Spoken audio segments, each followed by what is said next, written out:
Oiê, sejam muito bem-vindas, bem-vindes e bem-vindos ao nosso podcast Diversamente. Esse é o podcast de todas as pessoas, todos os seres e de tudo sobre tudo. Para falar sobre diversidade, inclusão, entre vários temas. Aqui, nós queremos falar sobre diversidade. Dentro da diversidade, a gente sabe que é uma tarefa difícil.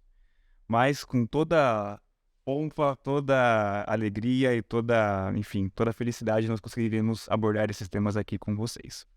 Nosso podcast ele conta com o apoio e parceria do programa Vai 2, da Secretaria Municipal de Cultura da cidade de São Paulo, e também conta com o apoio do coletivo Cine Mateus, nossos grandes parceiros nessa jornada incrível.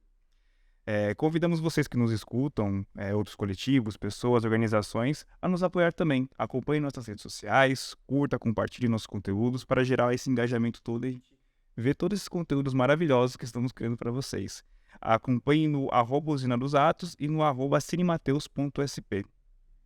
Bom, e quando nós falamos, dentro dos temas que a gente quer abordar aqui, né? Essa preocupação realmente em a gente entender que elementos da diversidade, da equidade, da inclusão a gente gostaria de abordar aqui. Existe uma preocupação realmente em a gente fazer discussões que, não que elas sejam aprofundadas, mas que formem conteúdos se conversem aqui. Então que as pessoas também se sintam, digamos assim, representadas pelas pessoas que estão aqui para poder falar sobre esses temas. E hoje falaremos sobre direitos humanos. Quando falamos de direitos humanos, estamos falando de algo que abarca todas as pessoas, os elementos constitutivos e que garantem a existência humana. No entanto, quando olhamos para os grupos minorizados, que leituras que podemos fazer sobre a efetivação dos direitos humanos? Como se dá a cidadania das pessoas que compõem esses grupos? E para isso, nós estamos aqui com duas pessoas incríveis e maravilhosas para compartilharem um pouquinho da sua existência conosco. Estamos aqui com a Shirley Silvério e com a Bia Sankoff. Sejam muito bem-vindas e muito obrigado por estarem aqui conosco, viu? Bia e Shirley, eu gostaria que vocês se apresentassem um pouquinho para quem está vendo a gente, nos ouvindo, e falar um pouquinho o que significa direitos humanos para vocês. Pode começar com você, Bia? Primeiramente, gostaria de agradecer, né, o convite. Para mim é sempre uma honra as coletividades da Zona Leste, né? Eu sou uma pessoa que está sempre aí diluída, né, na Leste, nos movimentos de cultura, então é sempre um prazer também estar conhecendo vocês, também é uma galera nova. Sempre bom ver o pessoal nativo, que a gente já tem uma caminhada já há um tempo. E, bom, eu sou a Bia, mais conhecida como Bia Sankofa, sou DJ, sou do movimento hip hop, já há uns anos, né? Minha formação é serviço social, sou assistente social de formação, me formei na PUC em 2008, mas eu já tinha uma caminhada anterior, né? A universidade é só mais uma forma para a gente se apropriar, né, aquilo que é nosso, né? Com todas as dificuldades que nós sabemos que é uma pessoa preta, periférica, estar na universidade, né?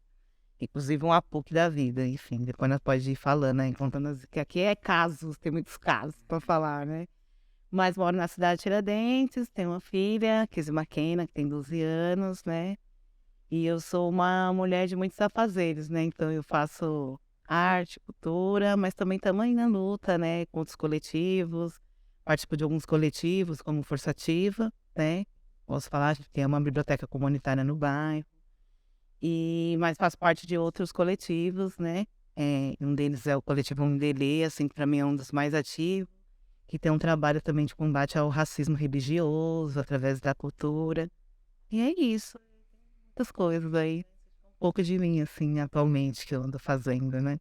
E o que são direitos humanos para você? Olha, olha, acho que direitos humanos, para mim, quando eu sempre escuto falar de direitos humanos, é algo que me remete a muita coisa da dignidade, né, e dos direitos. Mas dentro de uma sociedade eurocêntrica, né, e racista, desde a sua fundação do que o Brasil já existia, né, para mim parece ser uma coisa assim, parece que é inerente, né, porque nós, pessoas pretas, né, indígenas, enfim, nós não somos considerados pessoas, né, a gente sempre fomos objetificados, né? A gente sempre fomos tratados como coisa, como somos ainda, né? Ainda a gente é tratado como algo, um ser que parece que não tem existência. Então, para mim é muito delicado quando fala de direitos humanos, porque parece que é algo que não faz parte mesmo da humanidade, né? Então, acho que retomar o assunto dos direitos humanos é você fazer o combate contra a desumanização, né? Que é isso que capitalismo, mas o que a exploração do trabalho faz com a gente, o racismo, né, no cotidiano, enfim, todas as violências que transpassa a gente. Então parece que falar de direitos humanos para mim fala de universalização dos direitos, né? Mas não, ele não me atravessa, né? Porque a gente luta o tempo todo para existir, enfim, né? Então para mim é algo bem, eu não sei se teria que ser esse termo de direitos humanos, porque poderia a gente construir outras. Acho que aí na conversa a gente pode aprofundar, né? Vai trocando ideia, mas o que é, né, ser humano, né? E o que cada ser humano necessita e precisa. Eu acho que não cabe todo mundo no mesmo lugar, numa mesma caixa, no mesmo espaço. O meu direito, enfim, ele tem que ser garantido, mas é diferente o meu direito do direito da Chile, para o seu direito. As minhas necessidades não são as mesmas que a sua. Mesmo nós somos pessoas a gente fala de direitos minorizados, né, para as minorias, mas nós não somos a minoria, nós somos a maioria, como diz a Débora das Mães de Maio, quando a favela se levantar não sobra nenhum, porque nós somos muito gigantes, nós somos muita potência. Então, na hora que a gente resolver e quem cair dá aquele estralo, eu acho que, né, a gente sabe muito bem, né, como que a gente vai derrubar nossos inimigos. Mas, então, para mim, é muito difícil até, às vezes, falar de direitos humanos, né, que ele tá misturado com muitas violências, muitas opressões, né? Mesmo a gente já tendo a gente tem aí as leis, né? Os ordenamentos jurídicos para falar de direitos humanos, né? E tanta gente que escreve muito bem e fala e traz o problema do que é os direitos humanos, mas no cotidiano, né? Que eu acredito que é isso um pouco que a gente veio falar, trocar ideia, é o que é realmente, como é que isso transpassa na nossa vida, no nosso direito. Então, eu acho que a necessidade que eu tenho de ter um direito garantido, por exemplo, de uma casa, né? Ter uma casa significa que é ter dignidade. E eu ter dignidade não significa que a mesma casa que eu preciso morar é a mesma que você necessita, né? Então, não sei se você está me entendendo, mas, né? Não quer. Então, o que é realmente os direitos humanos? Então, eu acho que é um assunto complexo, mas acho que é importante se retomar, até porque a elite, né, e enfim, a burguesia do como ela fala que é os direitos humanos, né? Então, esses dias mesmo eu estava terminando de assistir a temporada do Irmandade, e aí o secretário de segurança fala assim pro filho, né, na série, tem um episódio da série que ele fala, aí o filho questiona sobre os direitos humanos, né, e aí ele fala assim, não, direitos humanos para humanos direitos, né? Então, olha o que ele está querendo dizer, né? Então, imagina para nós, como nós fomos colocados na sociedade, já somos marginalizados, então, né? O que é ser direito, né? Exato. Que é humano ser direito? E aí, né, do que está construído no imaginário social, né? A gente tem que ser tudo realmente um projeto, né? De extermínio. Então, nós temos isso. Não é para nós, né? Aí essa questão, assim, para mim. Acho que eu mais problematizo que é direitos humanos para mim do que eu ter uma resposta, sabe? Do que é direitos humanos. Porque para mim é muito difícil de falar, porque a gente não tem isso. A gente está lutando para existir, né? Nossa, já começamos bem, gente. Que maravilha. Acho essencial isso, porque também a gente vive numa sociedade que fala muita coisa, afirma muita coisa, mas às vezes não faz os devidos questionamentos, né? Talvez fazer perguntas anteriores seja essencial, problematizar anteriormente seja essencial. Obrigado, viu, Bia? Shirley, conta um pouquinho pra gente quem é você e o que é direitos humanos pra você, por favor. Não, já gostei muito da resposta da Bia. Mas, bom, primeiro, boa noite. Meu nome é Shirley, eu agradeço aí pelo convite. Muito bom estar aqui com vocês, conhecer, né, o coletivo, estar aqui com a Bia, parceira. E é bom que tenha espaço como esse, discussões como essas, né? Um pouco do que a gente estava conversando antes sobre a violência, né? Sobre o crescimento da violência. Eu acho que espaços como esse, a disseminação de ideias, de debates amplos, eles ajudam a gente minimizar, né? Isso. Então, eu sou da cidade de Tiradentes, desde sempre. Minha família é toda da cidade de Tiradentes. Sou filha da Durvalina, costureira, filha do seu Manuel, que é pedreiro. Eu atuo em movimentos, desde o movimento negro, feminista, de luta por moradia, um pouquinho no hip hop, há algum tempo já. Eu sou estudante de filosofia, sou a mãe do Nilo, que tem 7 meses. Acho que é isso.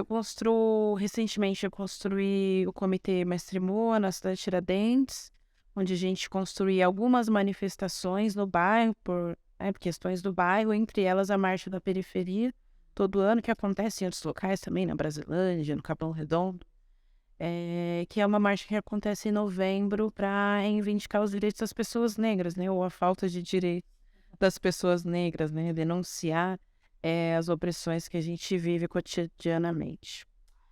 E direitos humanos. Bom, eu concordo com tudo que a Bia falou, essa questão de problematizar isso, né, o que é direito, o que é humano, tudo isso que é colocar, né, direitos humanos para humanos direitos, ou muita gente vai colocar o direito dos humanos, né? Eu acho que essas são questões que têm que ser pensadas, mas para além disso, eu acho que os direitos humanos hoje é uma grande utopia de um grande acordo internacional feito por uma cúpula, feito pela burguesia internacional, e que prega, de maneira geral, igualdade, liberdade e propriedade, né? Não tem fraternidade, né? A gente acha que tem, né? Ou foi ensinado que tem, mas não é fraternidade, é propriedade. É o direito à igualdade, o direito à liberdade, o direito à propriedade, que esse é o direito que está acima de todos os outros e acima dos direitos das pessoas oprimidas, né? Como a gente chama, dos grupos minorizados. Então eu acho que é isso, acaba sendo uma grande utopia, né? E sendo uma grande utopia também, eu acho que a gente tem que construir pontes diariamente, né? Nós, os coletivos, os movimentos, ativistas, os militantes, para conquistar o mínimo, né? Relacionado aos nossos direitos. Então, eu acho que está mais ou menos por aí. Maravilha, gente. Obrigado mais uma vez pela presença de vocês. Antes de a gente entrar propriamente nos temas, né, a gente tem uma agradável coincidência aqui que vocês são amigas, Verdade. né? Então eu queria que vocês falassem um pouquinho também como que vocês se conheceram, como é que, enfim, esse afeto se desenvolve, né? Porque é legal a gente ver como que as pessoas elas se conectam e tal. Quem pode começar essa história? Faz muito tempo, né? Já tem uns anos já, né? Já de caminhada, assim, acho que como pode ver, né? A gente tem um companheirismo, né? Porque é isso, as lutas, né? E as coletividades, somente aqui na Zona Leste. A Zona Leste é um movimento, né, popular, acho que de referência para a cidade, né? Em moradia, saúde, e principalmente acho que as mulheres, né, pretas à frente, porque pelo menos na cidade de Tiradentes, onde a gente mora, né, a maioria dos movimentos são construídos pelas mulheres, né? Então a gente não podia estar diferente, né? Estamos engajada nas lutas, né? Nas coletividades de cultura, porque é isso, né? Que a gente está falando aqui de a gente, como a gente fala, né? É nós por nós, porque nós só não morremos, nós só estamos vivos aqui porque as pessoas como a Shirley e tantas outras camaradas, companheiros e companheiras nossas, a gente se ajudou na pandemia, a gente se ajudou e ajudou a colaborar com os nossos, porque senão a pandemia ela tinha feito muito mais devastações do que ela já fez por si só, né? Então, acho que, por exemplo, a pandemia. Então, eu acho que essas lutas, né, foi conectando a gente, faz amizade, acho que é uma identificação. Então, para mim, assim, a Chile é muita caminhada, né? Junta, e também é isso, na hora que a gente tá no perrengue, a gente troca com a outra, assim, tá bem, né? Acho que a Chile ela tem essa sensibilidade, assim, sempre, né? Ou trocar uma ideia. Então, isso vai aproximando, vai conectando a gente, né? Roda, roda, roda. Sempre se encontra, né? É muito massa pensar isso, né? Olha, eu militei no Força Ativa, né? Durante 5 anos. E foi lá que a gente se conheceu, mas isso é mais ou menos 2008.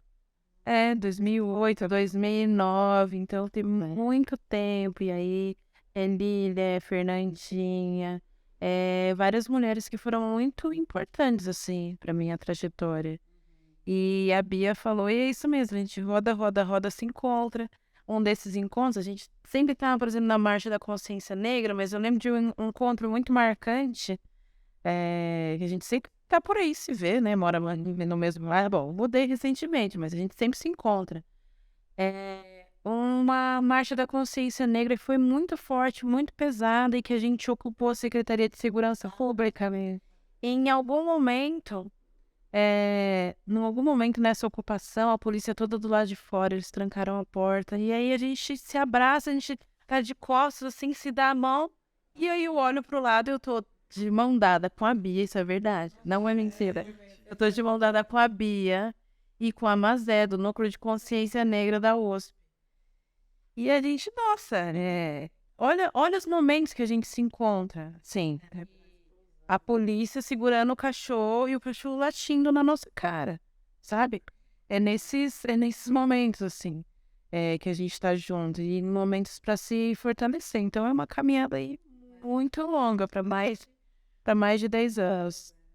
Caramba, gente, nossa, quanta potência, que legal isso. Acho que os atravessamentos que as causas nos trazem, né? Da gente realmente se perceber e partilhar do mesmo sonho, do mesmo projeto, é legal ver isso, né? Os laços que a gente estabelece com as pessoas, né? Fiquem à vontade, nós temos aqui docinhos, temos aqui queijinhos na mesa, suco, água. Realmente é para vocês se sentirem como se estivesse numa mesa de tarde. A gente Verdade. Já adivinharam, quem me conhece, eu gosto de suco, então já... Muito bom, gente. Legal. Vocês já trouxeram um pouquinho na impressão de vocês sobre direitos humanos, mas eu só vou contextualizar um pouquinho, enfim, trazer um pouco do que significa, né? Para a gente balizar um pouquinho essa noção de utopia que a Shirley falou agora, que eu gostaria de aprofundar um pouquinho mais.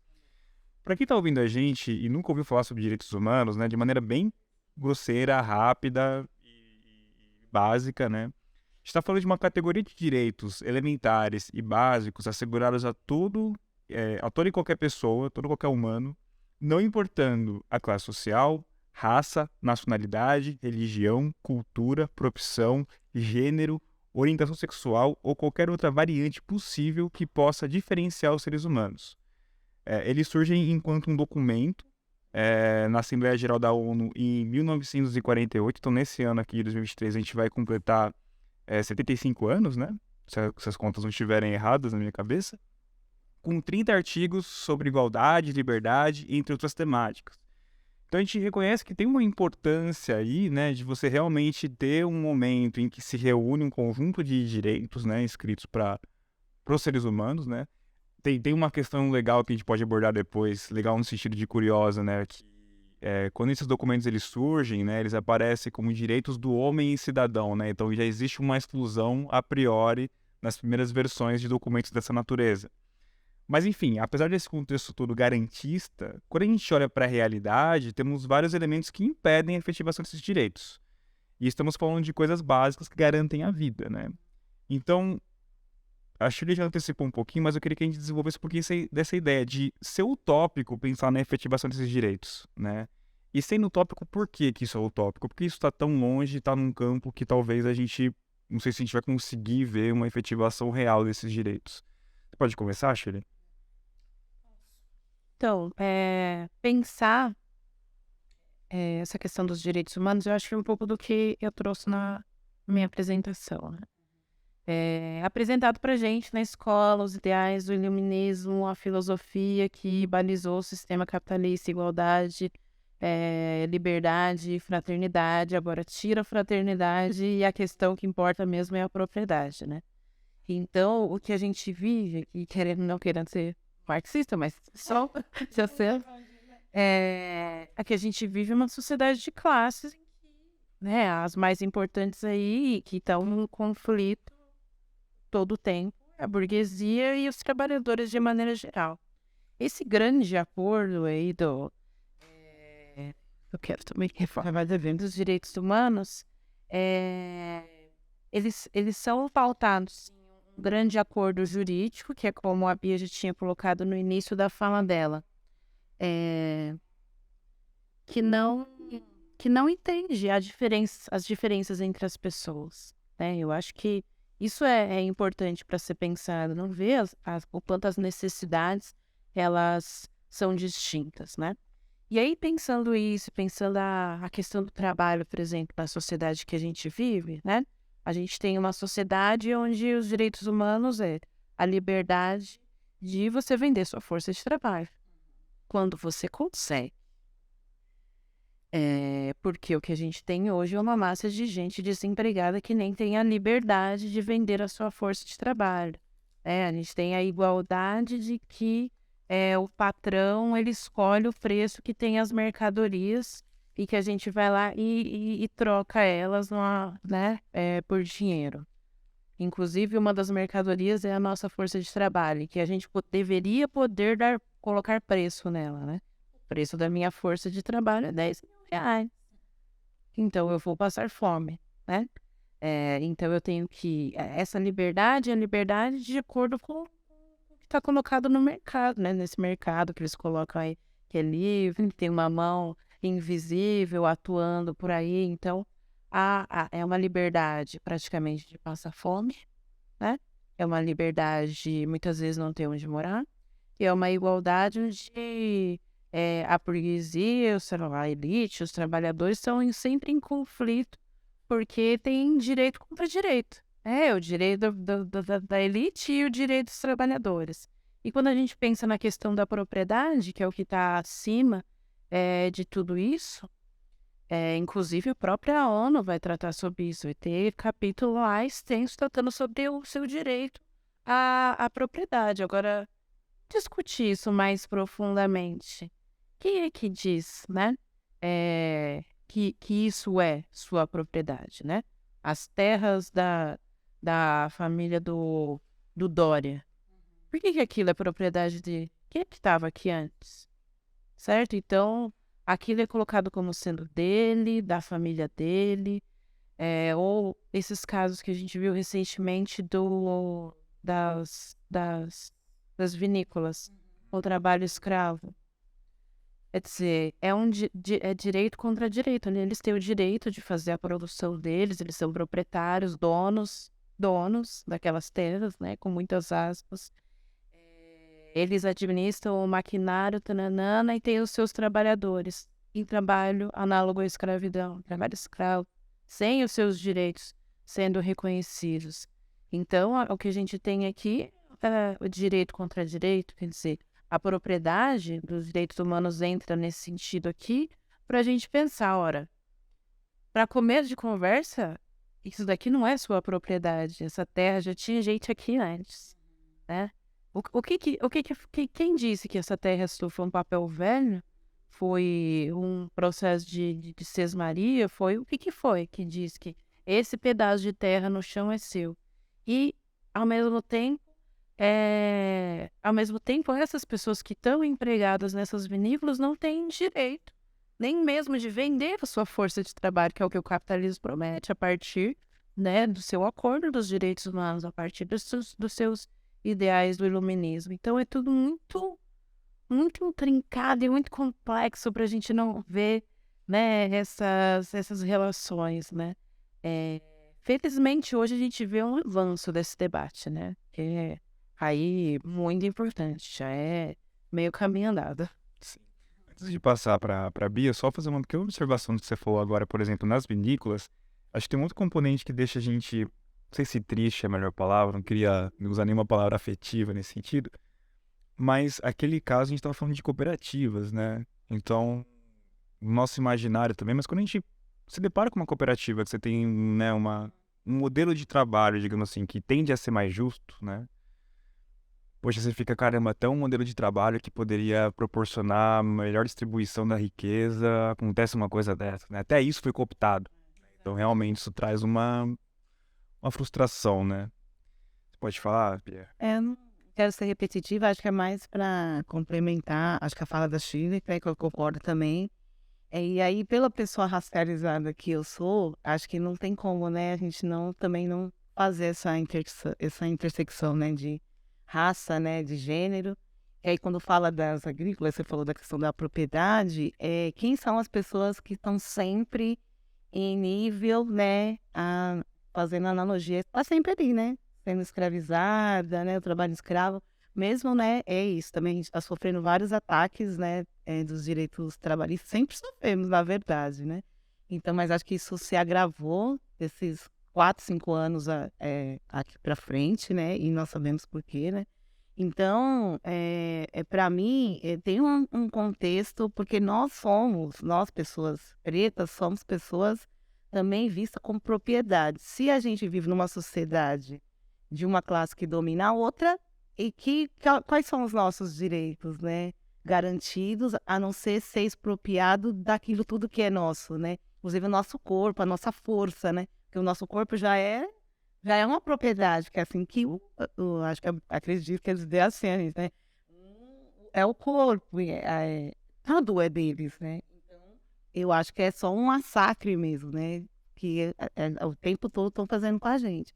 E essa coisa da propriedade ficou muito forte para mim, né? Nas coisas de discutir os direitos humanos que a Shirley está trazendo, porque é realmente a gente ser propriedade dentro de um sistema, e aí sim, tudo dentro desse sistema vira uma propriedade, uma mercadoria, um fetiche, né? Então, a gente também vai estar dentro dessa engrenagem, né? Dentro dessa máquina de moer ser humano, que é o sistema que nós vivemos, né? Então, acredito que a utopia, né? Essa coisa a gente fica pensando que a gente quer, a gente luta, né? Para a gente ter melhores condições de vida, né? De a gente poder ter o acesso, inclusive até entender o que é, que eu falei no começo, né? O que é bom para a gente, porque também se tem uma lógica do que tem que ser bom para os trabalhadores, né? Para as pessoas. Tem até essa lógica, né?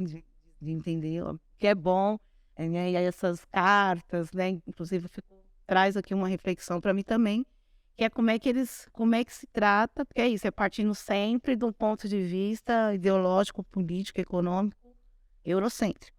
Porque se for a partir de uma outra cultura, de uma outra sociabilidade indígena, africana, eu acho que nós não escreveríamos uma carta com esses dizeres, né, o que é os direitos humanos, que nós colocaríamos de uma outra forma, né, que aí poderia expressar melhor para nós o que é ter os direitos humanos. Então, realmente, tem muitas respostas boas, assim, acho que é sempre lugar conflituoso, né, que é discutir os direitos humanos. Não, e eu acho ótimo, Bia, você trocar nesse assunto, que até seria a pauta da próxima pergunta, né? Só não vou, evidentemente, me estender nisso, mas, por exemplo, quando a gente pensa em cosmologia africana, não existe a separação como o Ocidente faz, né? As coisas muito bem recortadinhas, em caixinhas e tudo mais, né?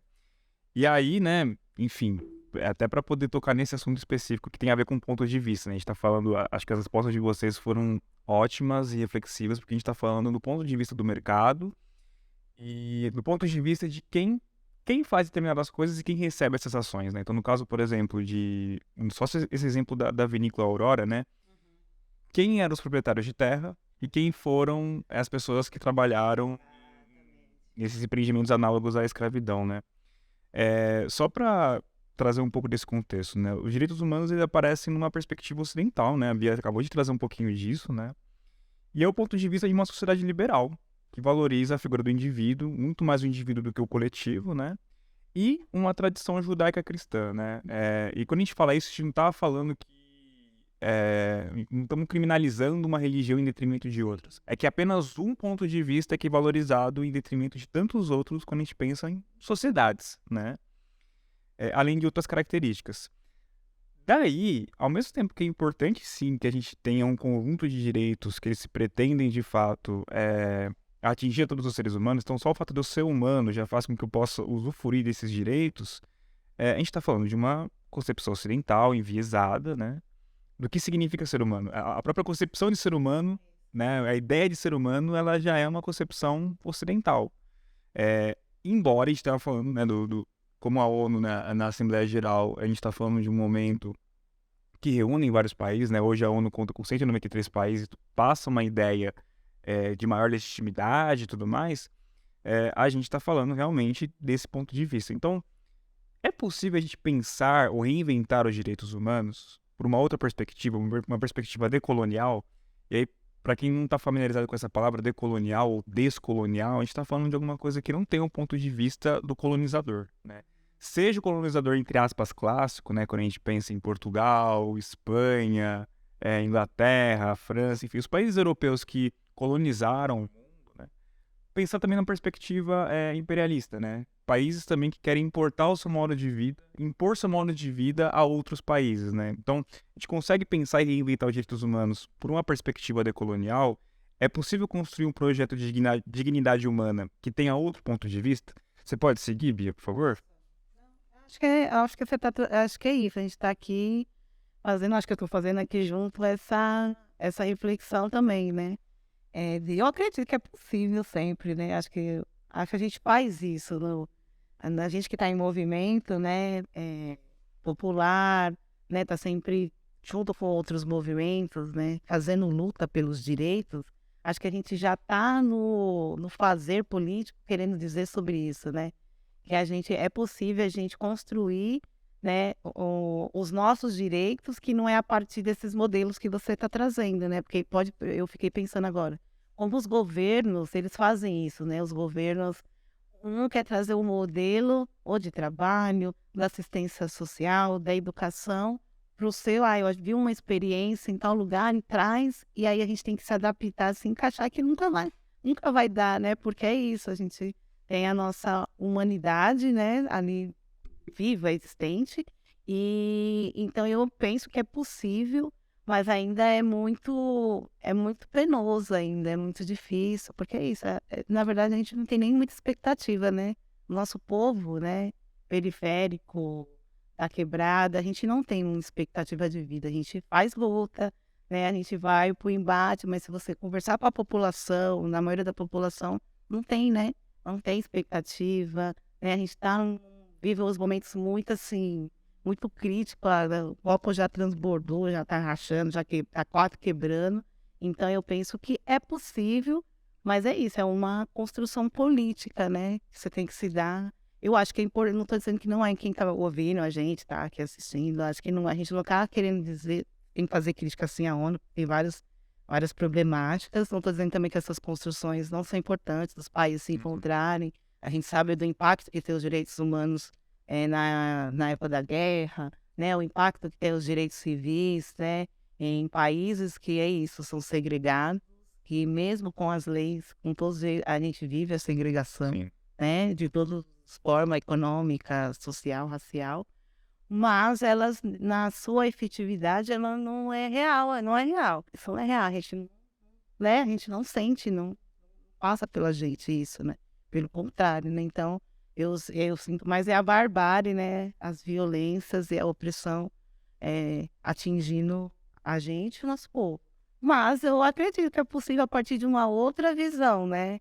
De um outro lugar, de uma outra construção que não é essa que já está colocada, né? Você falou 75 anos, né? E mesmo assim, geralmente eu sei que em muitos países, acho que acredito que o nosso também você comemora os dias, né? A gente tem um ministro, né? Dos direitos humanos, enfim.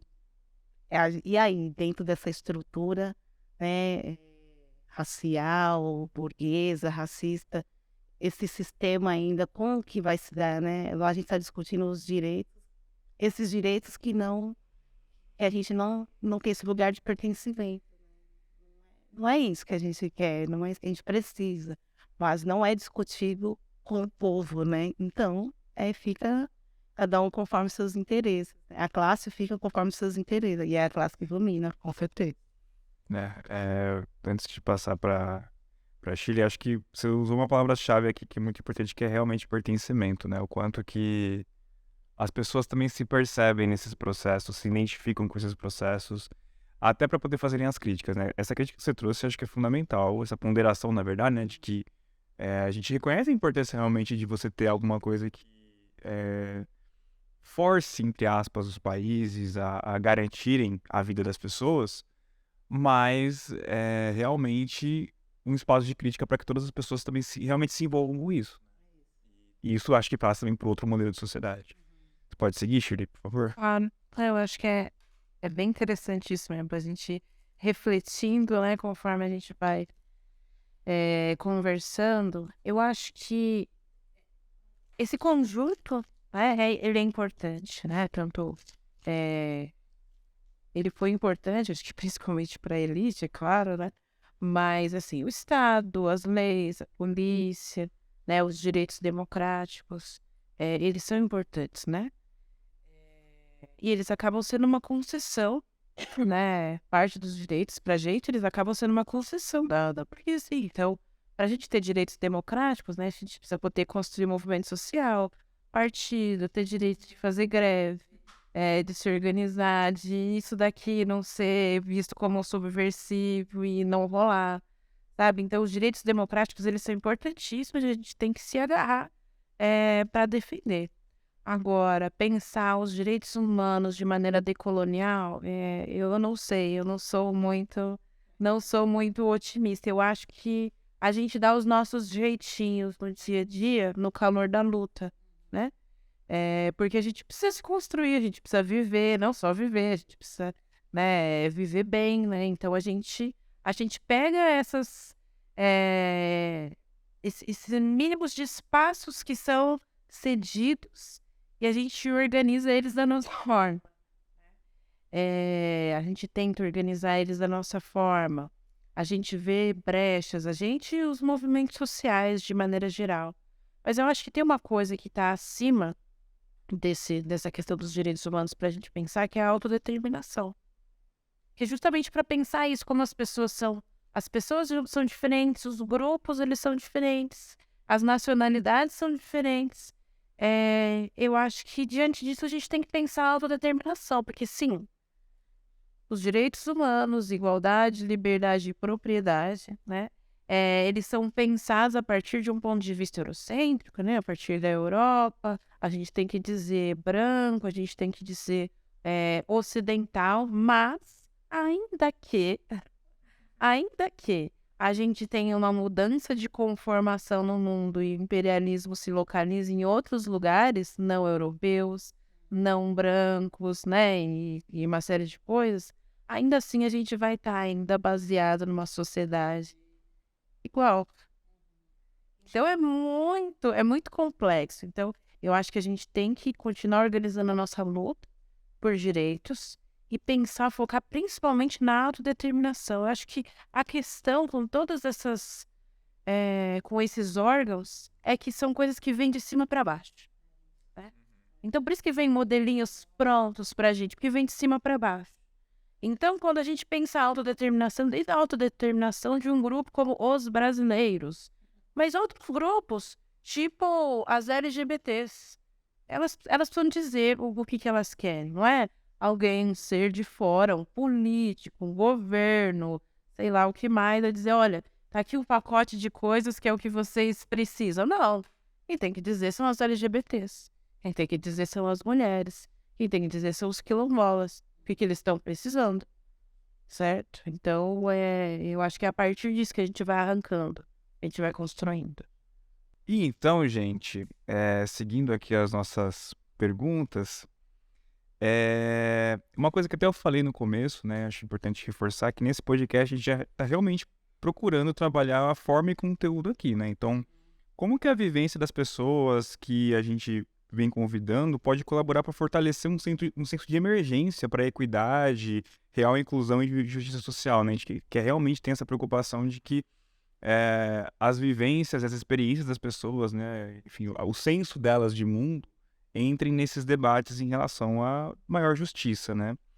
A gente está falando aqui do direito de ser diferente e assumir que a sociedade não é um conjunto de espelhos, né? E eu queria perguntar para vocês, como que vocês acham que as crescentes discussões sobre diversidade e inclusão, tanto no mundo corporativo, né, a gente está assistindo uma movimentação, acho que muito grande, de até um termo chamado ESG, né, ESG, né, Environment, Social and Government, governança social e meio ambiente, né? Então, como que as empresas estão querendo se organizar para que realmente elas consigam dar contas de pautas identitárias, entre tantas outras, né, ambientais também,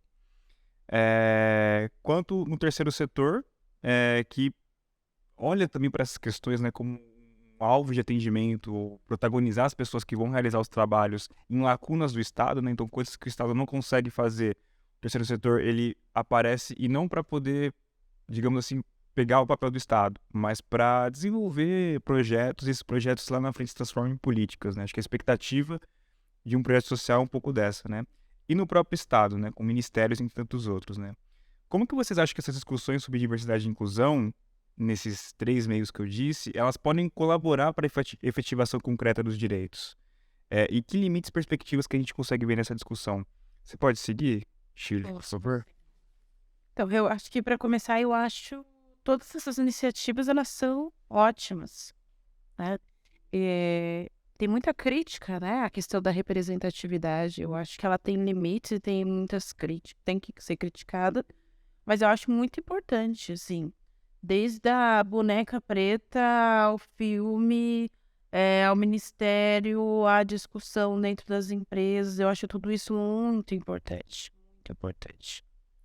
Inclusive a representatividade para as crianças, só quem ou já foi criança preta sabe o quanto isso é importante, quanto você ter autoestima e você ter o seu psicológico cuidado é importante, né, nessa fase da vida, né? Agora, toda essa movimentação que a gente está vendo, né? Então, na Globo, no 20 de março, eles colocaram vários jornalistas negros um dia lá para apresentar o programa. Lindo, incrível, mas um dia. Só.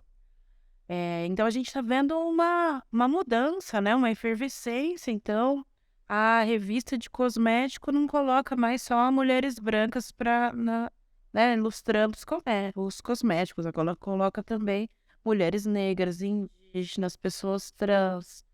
Ótimo. Eu acho que isso tudo faz parte das nossas lutas, né? Eu acho que é muito importante pensar essa coisa da autodeterminação que eu falei na outra resposta.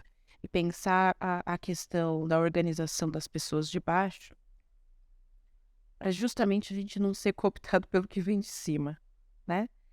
Então, muitas vezes, para dominar a gente, vem um conjuntinho de reivindicações que a gente deveria aceitar, né? Vem dizer para a gente o que a gente deveria estar defendendo.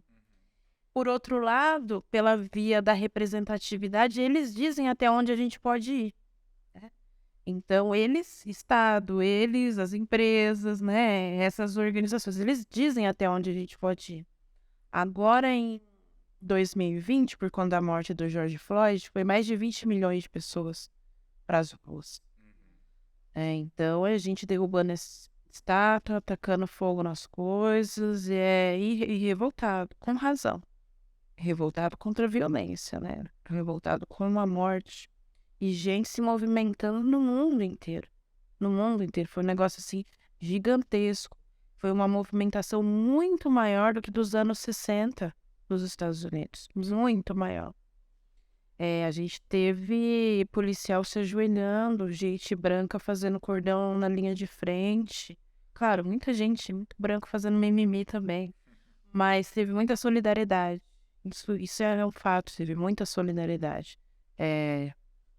De entender, assim, o que estava rolando. E a gente tem que, nós, ativistas, a gente tem que entender que as nossas conquistas são fruto desses movimentos.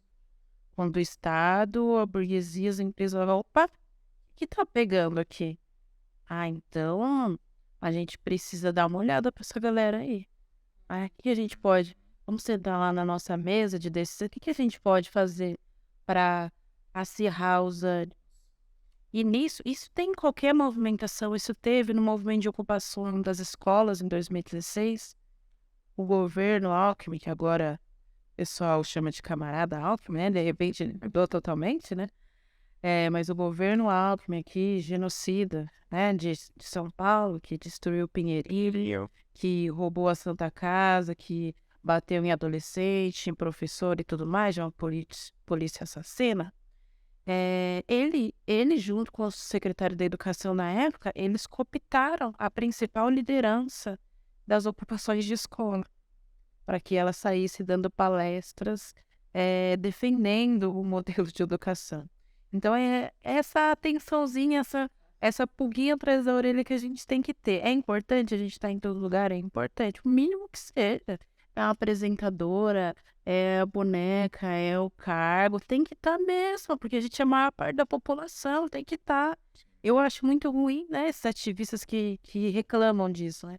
Ah, que besteira. Não é besteira, não. É bom, a gente tem que estar em todos esses lugares, escampado em todos esses lugares, para nossa própria autoestima. Agora, tem que tomar muito cuidado para que as nossas lideranças não se vendam porque elas estão na capa da revista.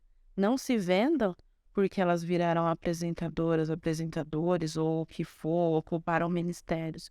Porque é aí que a gente incorre em alguns erros importantes, porque esses setores, ESG, é tudo muito importante, o que está sendo discutido dentro das empresas, as preocupações ambientais, de pensar uma empresa que polua menos, isso é muito maneiro. Agora, pensando no campo dos ativistas, dos militantes, dos direitos humanos, dos movimentos de luta contra as opressões, a gente tem que tomar cuidado para não perder os nossos, né? E para poder identificar isso, né? O nosso atual ministro dos Direitos Humanos, que fez uma fala linda, né? Quando assumiu, ele foi criticado pelo movimento por ter participado de um comitê com Carrefour, né? Então, essas coisas que a gente tem que ficar atento, né? Pra gente não... Tem que ser coletivo, né? Você tinha colocado antes na outra pergunta essa coisa eurocêntrica do individual acima do coletivo. É com a luta coletiva que a gente consegue observar essas coisas. É na luta coletiva que a gente consegue ver, opa, a pessoa ali tá indo embora. Tá indo defender outros interesses. Espera, vamos pra cá. E é a partir do coletivo que a gente consegue entender quais são as nossas demandas também. E entender que estão tentando limitar a gente. Dizer até aí a gente pode ir. Outra coisa que eu acho importante prestar atenção é que essas pautas que a gente alcança são coisas que podem ser retiradas a qualquer momento. Então, eles concedem um direito. No próximo governo, pode entrar um governo de extrema-direita, ele vai lá e retira. Ou às vezes nem isso, nem precisa entrar um governo de extrema-direita. Pode ter uma questão de economia mundial, e aí vai lá e retira. Os Estados Unidos estão rediscutindo e retirando o direito ao aborto. Ou seja, não é um negócio que a gente conquistou, já era, é nosso para sempre, acabou. Não. A qualquer momento podem ter mudanças e eles vão lá e retiram o que a gente já conquistou. Então, é muito olho aberto, sabe? Muito senso de coletividade mesmo, uma questão comunitária, para observar essas coisas. Bia, por favor. É isso, acho que vou falar, vou só problematizar mais um pouco, né? Eu concordo que a Sheila está trazendo, acho que a coisa da representatividade é algo extremamente importante, claro, para nós, né? Porque isso é fruto da luta dos movimentos. Porém, eu acho que toda empresa ela tem um viés do lucro. E aí, como nós vivemos uma sociedade burguesa, capitalista, eu acho que ela se apropria de tudo, inclusive dessa representatividade. E aí, enquanto a Julia falando, eu fui me lembrando de várias coisas. E aí fica aqui uma indicação também para quem está ouvindo e assistindo do documentário Quanto Vale por Quilo. Eu acho que ainda é exatamente sobre aquilo quando fala sobre projetos, empresas do terceiro setor, quarto setor, que já se fala até disso, seja lá qual for os setores, o viés sempre é do lucro, né? Sim, se dá uma cara de compromisso, né, social, político, mas nós sabemos, né, e aí até ele falou da pulga atrás da orelha, eu pensei, não, a pulga já pulou de trás da orelha e nós não dormimos no barulho dos capitalistas, porque a gente sabe que tem um interesse, né, econômico e político da representatividade. Eu acho da hora ver na revista da Avon um rosto negro, mas como diz a Angela Davis, né, um rosto negro é só um rosto negro, porque se ele tiver com uma perspectiva burguesa, né, enfim, tá fazendo conciliação de classe, né, aprendi isso bastante com a galera do PSTU, essa conciliação de classe, você não serve, né, o Solano Trindade já falava isso, negros a serviço do capital não são nossos irmãos. Então a gente não dorme no barulho dessas pessoas, né, nem dessas empresas. É bacana, é legal, a gente vê, né, hoje você tem conselho, você fala da questão racial, mas pode ser na questão das mulheres, as questões LGBT, enfim, com toda a representatividade que a gente luta, que é fruto da nossa luta. Porém, o capitalismo faz isso, né? Ele se apropria de uma tal maneira que até para vender isso se vende mais agora. Eu me lembro de uma época que eu venho, que a gente falou das lutas, que a gente fazia carta, manifesto para combater as empresas de shampoo, porque tinha uma propaganda massiva da Salon Line para cabelos lisos. E hoje você vê a Salon Line massivamente fazendo propagandas, ganhando muito mais dinheiro do que ela ganhava lá, falando de cabelo crespo, cacheado, e que para nós é muito caro esse debate, porque o lugar que eu venho, que é quando a gente assume a nossa identidade como mulher, preta, era assim, você usa o black, que é da hora, né? E também é legal, porque a gente vê a juventude hoje vai mais pela coisa da estética, vai mais viés da estética, que também é político, mas nós vinha com a coisa política. Ou você corta tudo o cabelo, não tinha transição capilar. Transição capilar era, você tira o seu cabelo, deixa o seu cabelo crespo vir e acabou, né? Hoje você pode falar de hidratação, pode falar que eu acho muito louco, porque para mim que isso é fruto da nossa dor e da luta do movimento negro, de poder hoje você entrar no YouTube da vida e poder ver e poder fazer. Mas na nossa época não, nós tinha que assistir o Malcolm X e falar, mano, agora eu vou, não tem onde ir mais. Agora eu já sei a verdade, é como beber da água. Você bebe tanto da água suja, você não bebe da nem que você quer beber mais da suja. Então você, ali não tinha, era 8, né? O lugar que a gente vem. Agora não, é possível você construir, é um processo. Para nós ela foi muito na dor, na dor ali, na pancada, né? Então isso é legal, isso é bacana. Mas eu acho que aí sempre tem um interesse por trás, né? Desse compromisso ambiental, né? E se fala de soberania alimentar, e fala de tantas coisas que são importantes para nós, mas eu acho que qualquer empresa, né? Qualquer projeto social que tem, a gente sabe o quanto que tem por trás dos impostos. E a galera não quer pegar o lucro e ainda lucrar mais em cima do que eles já lucram, né? Então, eu sempre sou uma pessoa muito, assim, desconfiada nesse sentido, né? Eu acho que a contribuição deles tem um viés capitalista. Não é porque realmente, pode ser, ver rosto, ver não, a gente quer isso. Ver pessoas pretas, né? Os seus próprios negócios, mas vamos ver ainda de verdade, né? E tá dentro da perspectiva também capitalista, né? Porque para construir os direitos humanos que a gente está falando aqui seria um outro viés. E aí já não seria com esse modelo, né? Porque ainda a gente tem pessoas, nem todo mundo vai poder ser empresário, nem todo mundo vai poder ter o seu negócio, nem todo mundo vai poder virar o jogador de futebol, nem todo mundo vai poder, enfim, todas essas coisas que tá na nossa cabeça o tempo todo, e a gente vai se alimentando disso. Então eu fico com essa coisa mais, né, fica aí essa questão aí pra gente pensar, né, se realmente são contribuições que elas estão fazendo ou porque ela tem um interesse, né, do capital. Acho que o capital tá dizendo sobre isso. É que a gente faz essas lutas, e eu acredito também que é, como a gente falou, coletivo. Porque parece que o problema é individual e não é coletivo, e as saídas vão ser coletivas, né? Inclusive nossas saídas, né, de outro campo, né? Até mental, né? Sozinho você não vai conseguir. Nossa, muito forte vocês trazerem isso tudo. Enfim, realmente para a gente pensar os limites, né? Isso que a Shirley falou, até onde permitem também, né? Eu achei bem, bem forte. E só fazendo uma pequena observação, não vou me estender muito, né? Mas recentemente eu vi no Nexo Jornal um artigo chamado A Decolonização da Filantropia no Debate contra a Desigualdade. Eu acho que é um tema muito importante para a gente dar esse destaque em algum momento na sociedade, porque também recentemente, acho que no começo do ano, se eu não me engano, viralizou uma postagem no LinkedIn falando que o terceiro setor era racista. E eu achei muito forte esse tipo de declaração assim, porque realmente você passa a refletir quem são as pessoas que estão à frente das grandes ONGs no Brasil, né? Eu acho que é um ponto importante. E qual é o público atendido? E como que esse público atendido vira meio que uma comunicação social, digamos assim. Enfim, mas é uma pergunta para Aí, ao debate para outro momento. Bom, gente, vamos falar um pouquinho sobre vocês aqui. Vocês têm muitos pontos em comum, né? Além do fato de, evidentemente, serem amigas, né? Mas são mulheres, mães, pretas, moradoras da periferia e militantes. Existem muitas camadas e pontos de vista aí que acho que, enfim, são muito, muito complexos e interessantes em termos de sociedade brasileira. Eu queria que vocês falassem um pouco sobre como que esses elementos próprios da existência de vocês e do momento de vida, eles dialogam com as ocupações de vocês, seja na política, na música, naquilo que vocês fazem.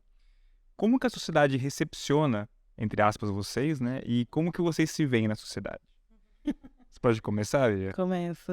Ai, parece que a pergunta sobre nós é a pergunta sempre mais difícil, né? Porque a gente vai falar da sociedade, parece que a gente consegue refletir mais, e, enfim.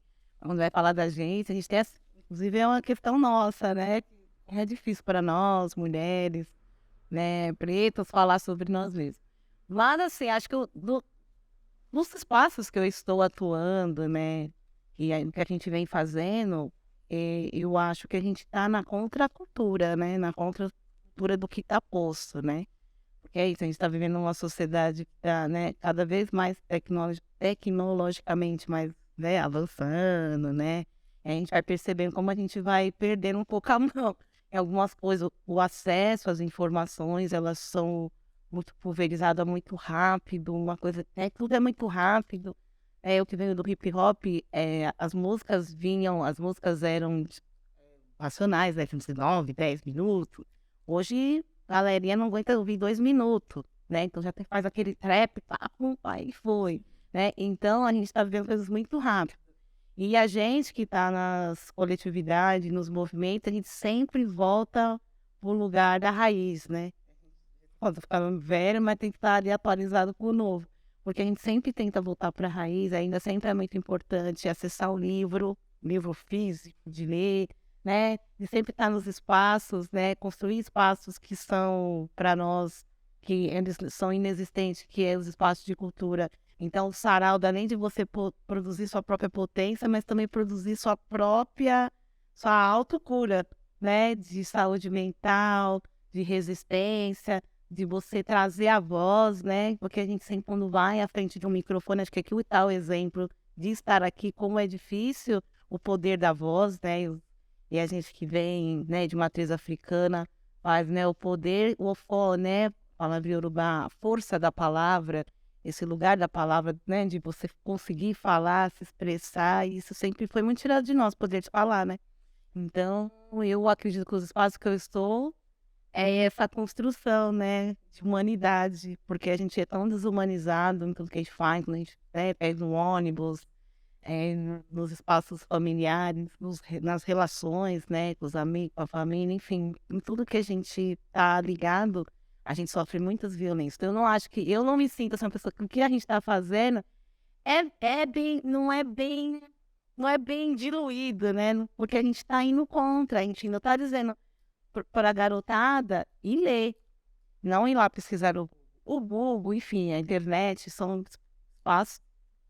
Tudo você pode fazer e transformar numa coisa que é muito positiva, né? Mas ainda ler é muito importante, né? Você escrever, porque, por exemplo, as pessoas perderam a coisa da escrita. A gente fica agoniado se a gente não consegue escrever uma página a mais. A gente vem nesse tempo de escrever, então, e a gente está ainda nesse incentivo. Então, eu penso que a gente sofre muito por ainda estar nesse lugar, né, de resistência, que é de muita força, mas é muito sofrido, né? E eu penso também como nós, mulheres negras, militantes, mães, adoecem muito facilmente, porque são tantas, né, a gente absorve. E aí que tá, né, os direitos humanos, né, a gente tem tempo para o lazer, a gente tem, para o lazer a gente se sente culpabilizada, né, para a gente poder ter o descanso, a gente não descansa, a gente tá dormindo, mas não tá descansando, meu caso, né? Então, assim, o corpo tá ali, mas a mente tá preocupada já o dia seguinte, então é muito difícil também, né? Eu não posso aqui vir fazer uma fala, não, porque nós, olha, a gente tá, mas não é isso, a gente quer viver, né? A gente quer viver, então é um lugar também de sofrimento. A gente sabe que é importante estar na luta, mas é um lugar que é sofrido. Então, eu não acredito que é assim, não, é bem visto, né? sim, importante. Mas a gente está indo nessa contracultura. Em tudo que a gente está fazendo na nossa arte, a gente ainda sempre tem que provar que é melhor que o outro, né? Então, por exemplo, eu que sou DJ, sou mulher, que é isso, o machismo tá em qualquer lugar que a gente for. E ainda a gente tem que provar que sabe fazer a mesma coisa que um humano sabe fazer. A gente tem que provar que mesmo não tendo mestrado na USP, eu tenho tanto conhecimento e posso contribuir tanto quanto mestre em educação, porque são as nossas vivências, são as nossas histórias, né? Então, é muito difícil. Mas a gente está aqui na luta, né? Mantendo, resistindo. Então, acho que é um pouco isso. E vão te botar pra disputar com as outras DJs porque são mulher. Tem uma reportagem sobre você, eu acho que saiu na Folha, se não me engano, que você fala um pouquinho desse relato de que quando você começou a ser DJ, muitos homens eles questionavam isso, ou às vezes pediam para fazer uma pequena ponta em show seu e dominava o espaço. Se sentiam autorizados a questionar você enquanto uma DJ e meio que protagonizar o palco ali, né?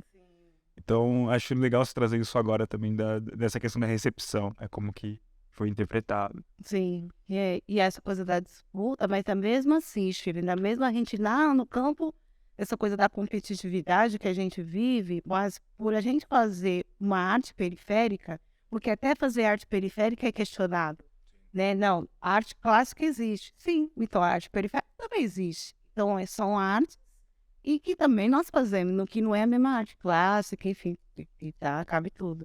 É até nisso, porque nós temos um fazer diferente, né, de outras artes, e que é tão arte quanto e é tão importante. Então, até nesse lugar também porque se é uma DJ branca, classe média, ela tem um outro acesso diferente do meu que eu tenho. Vou fazer 10 anos como DJ e acho que o caminho para ter meu próprio equipamento depois de tantos anos na luta, na batalha, e que as pessoas acham que às vezes é mimimi ou não, é porque você não quer, ou porque você não se dedica o quanto. Mas se você for ver uma outra mulher, outras DJs, mulheres que são mulheres também, que vão perpassar o machismo, mas a condição de classe, né, dela vai diferenciar. Então ela vai acessar um equipamento muito mais fácil do que eu, do que tem que estar na cidade, Tiradentes, pegando busão, pega 2, 3 horas para chegar no trabalho, e aí depois tem que voltar para casa, e você tem que pensar na filha, porque é eu e minha filha. É vida louca. Então é isso que, né, esses lugares que a sociedade que a gente passa não entende, não vai entender porque tá dado, né? Então, até nesse lugar, nesse campo, nós estamos em desvantagem, né? Enquanto periférico, né? Mulher, preta. E é isso, o racialismo mesmo, gente. O debate, o negócio é muito sério. E a nossa condição porque eu gostaria de ter a phaser, né? A gente quer substituir, quer fazer experiência, mas sei lá quando eu vou acessar isso, a gente não sabe. Que é uma coisa que hoje é uma interface que substitui a agulha do toca-disco. Apesar que eu ainda reverencio a cultura do DJ, a cultura do vinil. Então, eu prefiro sim pôr agulha, mas hoje, o que é que eu tô falando, né? Tá na contra, né? Tá indo contra o que tá posto. Não, você tem que acessar esse equipamento, você tem que ter esse. E se você não tiver, você não é tão boa quanto. Tudo que você tem que mostrar que você aí, olha, haja saúde mental. Né? É verdade. É isso. Chile, por favor. Nossa, é embaçado mesmo, né? É embaçado. Mas assim, eu acho que estava ouvindo você falar sobre sobreviver, sobre lazer e tal. Acho que uma das coisas que mais me deixa chateada, assim, falou que não queria usar palavras afetivas, mas me deixa chateada em viver no sistema capitalista. Só a mais-valia, né, o lucro, não é só isso. É o fato da gente não poder viver plenamente. Aí tá ligado a essas outras coisas, né? Mas não poder viver plenamente, assim, tipo... Nossa, é você saber que tem pessoas que nunca vão conhecer a praia, sabe? Pessoas que nunca vão poder se aposentar. Pessoas que não vão poder comer determinada comida. Exato. Então, é assim, isso me pega, assim, muitíssimo, muitíssimo. Eu tô falando assim, mas é muito sério pra mim, sabe? É o fato das pessoas não terem uma vida, porque a vida delas foi inteirinha sugada, é, expropriada, foi retirado o seu direito de viver para poder encher os bolsos de outras pessoas de dinheiro, né? Porque o trabalhador, ele paga o seu próprio salário. O dono da fábrica não é dono da fábrica, né? E por aí vai, porque a gente já discute aí pelos fóruns, né, do movimento. Mas a questão que me pega muito é isso, né? E todos esses estranhamentos do racismo, do machismo, da LGBTfobia, do preconceito de classe que a gente vai passando ao longo da nossa vida. E pra gente que é da periferia e que é militante, e é preta, e é mulher, é tudo muito complexo em qualquer lugar que você vai, né? Então, você vai estudar na PUC, você devia estar ali. E aí é muito estranho, muito complexo. Eu lembro quando eu estudava na PUC, eu tinha medo de me mexer. Eu tinha medo de me mexer, eu saía da aula com dor no corpo. Porque tinha alguns professores que olhavam feio, assim, se a cadeira fazia um barulho, você caía lábios no chão. Então eu passava, assim, se eu chegasse e a porta estivesse fechada, eu não entrava. Eu ficava do lado de fora, esperava o intervalo para poder entrar, porque eu queria ser invisível. E se eu estivesse dentro da sala, eu não me mexia, porque eu tinha medo de fazer barulho. Assim, e várias pequenas situações e pequenas agressões que a gente mesmo vai se fazendo, inclusive. Eu penso na minha mãe, por exemplo, empregada doméstica, moradora da cidade de Tiradentes, é costureira até hoje, vai fazer 70 anos, continua costurando 10 horas por dia. Para um cara que vai vender as bolsas dela e pagar R$ 1 por bolsa para ela. Ela também sofreu todas essas agressões que nem eram micro, né? Agressões ao longo da vida dela. Como, por exemplo, ter ganhado o ingresso para ir no cinema com 50 anos, sendo que ela nunca tinha ido, mas ela pegou esse ingresso e repassou para outra pessoa porque ela tinha vergonha de entrar no shopping em Santa Cruz, no aquele ano específico, tal. Ela tinha medo, porque ela não sabia como fazer as coisas. Então, é mais ou menos por tudo isso, né, que a gente vai passando, né? É o estranhamento dentro da militância, o racismo em relação aos companheiros brancos, ao machismo em relação aos companheiros negros, é o estranhamento quando a gente está na universidade, é o estranhamento quando a gente volta para casa na periferia e tá falando esquisito e tá com outras conversas. Ou seja, é tudo muito complicado. E é por aí que a gente está mexida, né? Essa é a nossa vivência enquanto militantes. Mas acho que para mim, cara, construir os direitos humanos é construir outra sociedade, sabe? É construir outra sociedade onde a gente possa ser pleno, onde a gente possa ter acesso a ter uma vida digna, assim, mínimo. Sim. Acho que vai ser um gancho perfeito para as perguntas que eu vou fazer agora. Uma pergunta específica para você e para a Bia, mas eu só vou contextualizar antes. Porque eu vi na sua militância, Shirley, que as principais áreas de atuação que você se coloca, né, são luta antirracista, combate ao machismo, LGBTfobia, reino e emprego, né? E a Bia tem um histórico bem legal também em militância e trabalho com cultura, onde você destaca muito a memória, o repertório e a ancestralidade africana, né?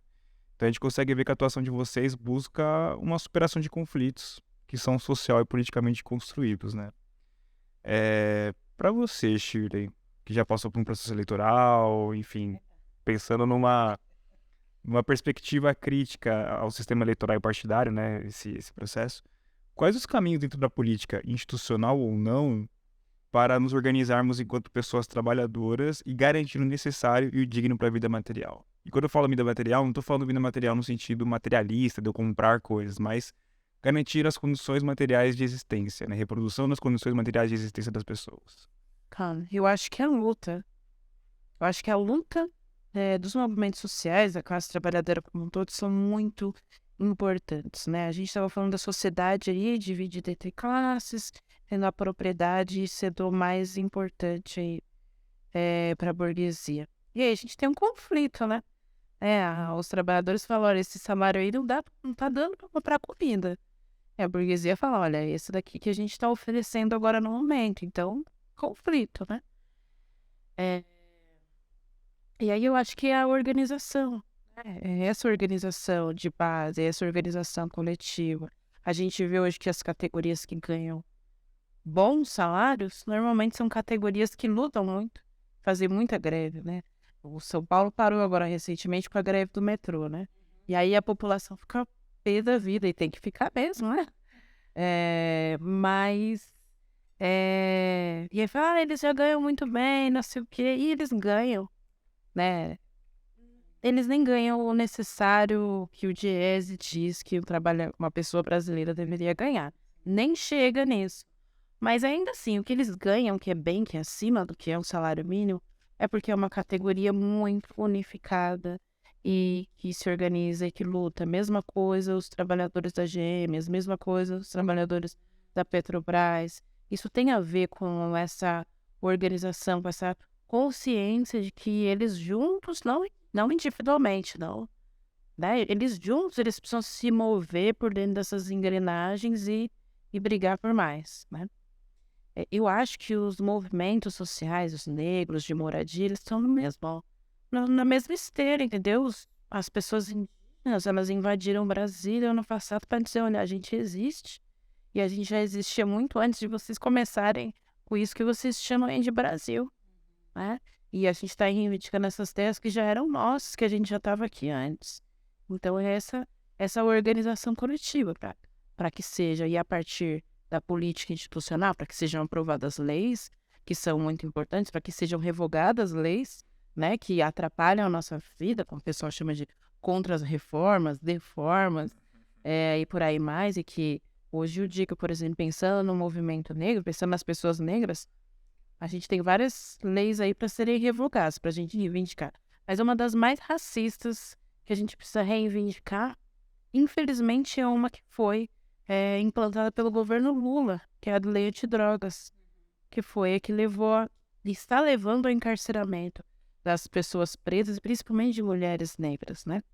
Que são pegas com pequenas quantidades de drogas. Então, é um negócio que, né, o movimento negro, junto com os movimentos, tem que se organizar de maneira urgente, né, para poder derrubar isso. Eu acho que vai daí. Eu acho que é esse embate, né, entre o movimento negro e as empresas racistas e o governo racista, entre as mulheres e, né, o Estado machista. Eu acho que é nessa perspectiva que é muito importante, tanto a luta institucional ou não, ou a luta por dentro da política, né, assim, mais institucional, mais bonitinho, como a luta comunitária, né? A gente vê que a construção do SUS, por exemplo, foi a partir de uma luta comunitária de mulheres na Zona Leste de São Paulo, que faziam suas donas de casa, de política, né? Dessa política aí mais certinha que a gente conhece. Era a política do dia a dia, era porque elas queriam poder ter acesso à saúde, que coisa mais básica do que isso. Então, acho que vai a partir disso, né? É uma marcha que a gente faz no bar, é uma luta contra o genocídio, é palestra que a gente faz em escola para prevenção, né, de problemas ligados às opressões. Então, acho que muito da luta dos trabalhadores, né, passa por isso. Eu acho que desse embate. Muito bom. E para você, Bia, seria possível a gente pensar a memória como um projeto para a sociedade? Que relação que a gente pode estabelecer entre ancestralidade e direitos humanos? Nossa, que pergunta profunda, muito profunda. Mas o nosso povo, né, nosso povo preto, né, africano, enfim, tudo isso que a gente carrega com a gente todos os dias, né, essa ancestralidade que é viva, a gente sofreu um apagamento, né, da nossa história, dos nossos costumes, dos nossos valores, da nossa música, da nossa roupa, né? Enfim, de todos os nossos valores, né? Que acho que que herda e que isso foi se diluindo aí nos oceanos da vida, né? Esse banzo eterno que a gente tem Então, eu acho que é possível, sim. Acho que a gente já faz isso, né? Através da nossa música, através da nossa arte, da nossa forma de como a gente, né? Eu estava falando isso, né, Shirley, do colorido do cabelo, né?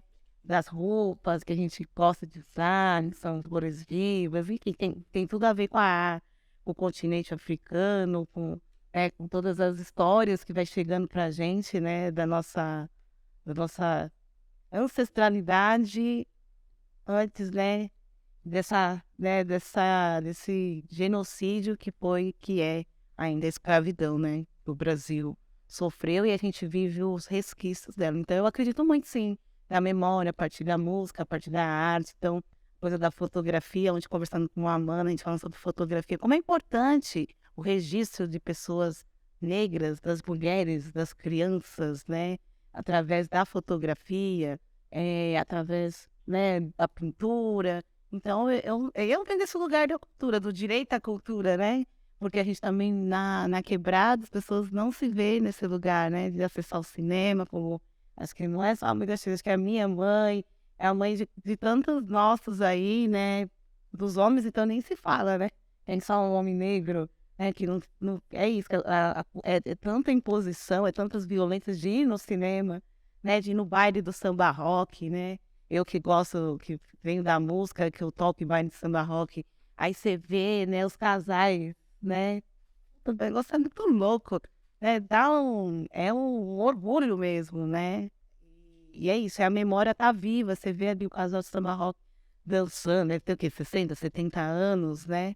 E preservando essa memória e essa história ali no cotidiano, no dia a dia, como é os terreiros de candomblé, também a gente fazendo atividade nos espaços, né? Que é patrimônio que os nossos deixou e a gente está preservando, né? Esse lugar, essa memória que também é um lugar, sim, de religiosidade, mas muito além, né? Que a gente pode fazer a nossa arte, a nossa cultura, dar continuidade. Então, eu super acredito e faço, né? Estamos aí fazendo junto com outras pessoas, né? Então, eu super acredito e aposto e desejo que cada vez mais a gente vai tem sido um lugar de força. Acho que eu tô aqui ainda por causa disso. Que é o que dá força, dá alimento, né? Pra gente continuar existir, né? Senão, olha, não é cultura e também, né, difundir, né, que o direito, nós temos direito não só acesso à cultura, mas também acesso ao direito ao trabalho via cultura, né? Porque nós estamos, é trabalho que a gente faz na cultura, né? E como foi difícil para quem tá na quebrada entender aquilo que a gente fazia, que a gente sempre fez, né? No hip hop, que veio desse lugar, um ajuda o outro, faz isso de forma comunitária, também é trabalho, e que a gente tem que acessar, sim, leis, né? Que a gente critica bastante, como a Lei Rouanet, mas que não está chegando na quebrada, fomenta o teatro, fomenta a dança, né? Fomenta a produção cultural, musical, e que não chega, e que a gente brigou tanto, e briga através dos movimentos para acessar esse direito, e que não chega. Então, a gente tenta difundir isso, falar, não, você faz uma arte muito da hora e que você tem direito também de acessar. Então, isso é essa a luta pelos direitos humanos. Sensacional. Né? E eu acho que a fala de vocês duas é muito importante, porque a Shirley, ela resgata muito uma coisa que ela parece meio que óbvia, mas eu vejo que não é que tá se perdendo, mas sabe, tá um pouco distante, que é realmente a luta comunitária, né? O trabalhador e a trabalhadora historicamente sempre foram muito bons de rua, digamos assim, sempre ocuparam muito bem os espaços públicos, né? A gente assistiu de 2013 para cá, né, de 10 anos para cá, enfim, pessoas mais conservadoras ocupando um espaço que elas nunca ocuparam com tanta frequência e em um número muito grande de pessoas, né? Mas historicamente sempre a rua foi o espaço mais que o trabalhador e a trabalhadora se sentiam mais à vontade, né, para poder reivindicar e realmente fazer a política, mobilizar a política, né? Pautar as coisas, né? Fazer com que seus direitos se valham, né? E disso tudo que você está falando, Bia, eu acho que também vem muito o direito à ancestralidade, né? Eu acho que as pessoas elas têm o direito a isso, a poderem acessar tudo aquilo que realmente já de certa forma está respondido, né? Acho que a gente tem um anseio muito grande por planejar coisas, por pautar coisas, olhar lá na frente e tudo mais, né? Mas muitas dessas coisas já estão dadas, né? Do ponto de vista ideal, O ser humano tinha que estar em harmonia com a natureza e o fluxo da natureza já ia fazer as coisas, né? Não tinha que ter essa dominação da natureza, digamos assim, externa e dominação da natureza do ser humano, né? Ela é domada, digamos assim, em prol de uma, entre aspas, civilização que é muito predatória, né? Eu vou trazer alguns dados rapidinho aqui. A gente tá quase encerrando o nosso episódio, gente. Tá muito legal aqui, mas só pra gente pensar junto, porque isso apareceu na fala de vocês, já que é a questão da violência, né? Então, eu queria destacar alguns pontos aqui em relação à violação de direitos humanos, né? Alguns dados bem tranquilos, bem rápidos aqui, perdão. No portal Conectas Direitos Humanos, né? O Brasil é o país que mais mata ativistas pela terra, de acordo com o relatório da Global Witness. O país registra 342 mortes de ativistas e defensores do meio ambiente em 10 anos. Entre os homicídios brasileiros, 1 a cada 3 foi de indígenas ou negros. No Observatório do Terceiro Setor, o Brasil já registra 870 mil violações de direitos humanos em 2022. Apenas no primeiro semestre, o Disque 100, né, que é o Disque Direitos Humanos, que é um serviço, né, importante para a gente levar em consideração essas possibilidades de informação, né, sobre denúncias de direitos humanos, registrou 870.388 violações no país. Das violações registradas, 272.464 acontecem há mais de um ano, 78 mil há mais de 5 anos e 56 mil há mais de 10 anos. Então você vê esses acúmulos, essas somas, né? Outro dado que chamou a atenção dessa informação, né, é que a violência contra mulheres e crianças foi a que mais cresceu, né? Ainda nesse mesmo portal é importante destacar que essa ouvidoria ela registrou em 2022 que por dia, 3 pessoas negras sofrem alguma violação de direitos humanos. E no ano passado, o governo do Bolsonaro, o governo Jair Bolsonaro, ele omitiu essas violações sistemáticas a negros e negras no relatório da ONU. Então existe um apagamento aí também em relação a isso. No portal EBC, portal oficial do governo, notícia de 2019, levantamento do Fórum Brasileiro de Segurança Pública estima que mais de 16 milhões de mulheres, cerca de 27,35% das brasileiras, sofreram algum tipo de violência durante o ano passado, no caso, 2018. De acordo com a pesquisa, 536 mulheres são agredidas por hora no país, sendo que 177 sofrem espancamento. Enfim, eu tenho alguns outros dados aqui, mas eu acho que já dá para ter uma noção da escala da violência quando a gente fala sobre direitos humanos, né? Tem a questão da população carcerária, né? Quase 1 milhão de pessoas presas no Brasil. A gente é a terceira maior população carcerária do mundo, apenas atrás dos Estados Unidos e da China, o que é muito assustador proporcionalmente, né? Porque os Estados Unidos tem uma população, acho que são 300 milhões de pessoas, né? São 100 milhões de pessoas a mais que a gente tem no Brasil, né? E a China a gente está falando de quase 2 bilhões de pessoas, então proporcionalmente é menos. Ou seja, a gente tem no Brasil uma cultura muito violenta, e não só contra a concepção de direitos humanos, né? A gente, enfim, vocês trouxeram no começo da conversa, né? Direito dos humanos, né? De maneira pejorativa que isso é trazido, ou para humanos direitos, né? Mas também uma violência contra as pessoas que defendem os direitos humanos. Então, o senso comum, ele traz isso como se fosse algo exclusivo para pessoas que cometem delitos, além desses estereótipos que a gente acabou de falar. Como que a gente enfrenta essa cultura de violência, né, que parece que está presente o tempo todo? E aí, vocês trouxeram já um pouquinho isso, né, mas como que a gente enfrenta o Estado, né? Porque a gente está falando de uma cultura necropolítica, ou seja, uma cultura que existe uma negligência. Existe, na verdade, uma intenção do Estado em matar as pessoas, né? Quando a gente fala do genocídio da população negra, a abordagem da polícia, e a polícia sendo a força, quem detém o monopólio da violência, né? É a definição clássica de Estado, né? A polícia é a força legítima do Estado para poder exercer a violência, né?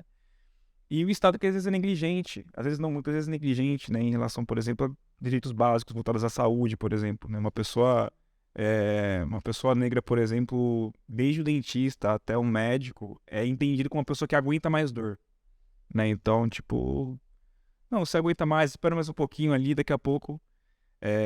E também no ponto de vista das relações sociais, né? Como que a gente consegue Porque também existem relações de poder nas relações sociais, né? A gente sabe que algumas pessoas, por fazerem parte de alguns grupos específicos, elas acabam detendo inconscientemente ou conscientemente mais poder, né? Então, como que a gente enfrenta essas violências?